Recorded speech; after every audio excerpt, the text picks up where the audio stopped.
সাপের আঁতুড়ঘর Chandannagar police headquarter. বিষধর চন্দ্রবোরা উদ্ধারে চাঞ্চল্য ছড়ালো। চুঁচুড়ায় রয়েছে চন্দননগর পুলিশের হেডকোয়ার্টার, পুলিশ লাইন, যেখানে রয়েছে police commissioner, deputy police commissioner, assistant police কমিশনারের অফিস। যে বিল্ডিংয়ে চন্দননগর পুলিশের হেডকোয়ার্টার, সেটি বহু প্রাচীন, ডাচেদের আমলের। পুরনো এই ঐতিহাসিক ভবনে এর আগেও সাপের আড্ডা দেখা গিয়েছিল। আজ কমিশনার অফিসের পিছন দিকে একটি সাপ দেখতে পান পুলিশ কর্মীরা। খবর দেয়া হয় ব্যান্ডেলের সাপ উদ্ধারকারী চন্দন ক্লেমেন্ট সিংকে। চন্দন গিয়ে পুলিশ লাইন থেকে একটি বড় সাইজের চন্দ্রবোরা উদ্ধার করেন। চন্দন জানান, একটা চন্দ্রবোরা 40 থেকে 45টা বাচ্চা দেয়। তারা বাসস্থান সংকটে রয়েছে। যেখানে বসবাস করে সেখানে জল ঢুকে গেলেও বাইরে বেরিয়ে আসতে পারে। এই এলাকায় একাধিকবার সাপ উদ্ধার হয়েছে, তাই সাবধানে থাকা উচিত। সাপে কামড়ালে সময় নষ্ট না করে হাসপাতালে নিয়ে যেতে হবে। পুলিশ লাইন থেকে চন্দ্রবোরা সাপ দেখতে পেয়ে এর আগে আমাকে ভিডিও পাঠায়। আমি এসে সাপটাকে ধরি। প্রথমবারে তাকে ধরা যায়নি, দ্বিতীয়বারে দেখতে পাই মোটামুটি একটা জায়গা ছিল, সেখান থেকে ধরি সাপটিকে।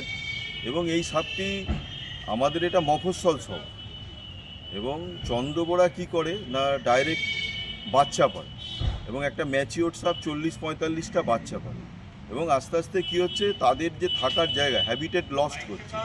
ফলে যেখানটায় এরা বাচ্চা পারছে, তাদের কিছু নষ্ট হয়ে গেল, ম্যাক্সিমামটা কি যে না জায়গা থাকার দরুন বিভিন্ন জায়গায় চলে যাচ্ছে।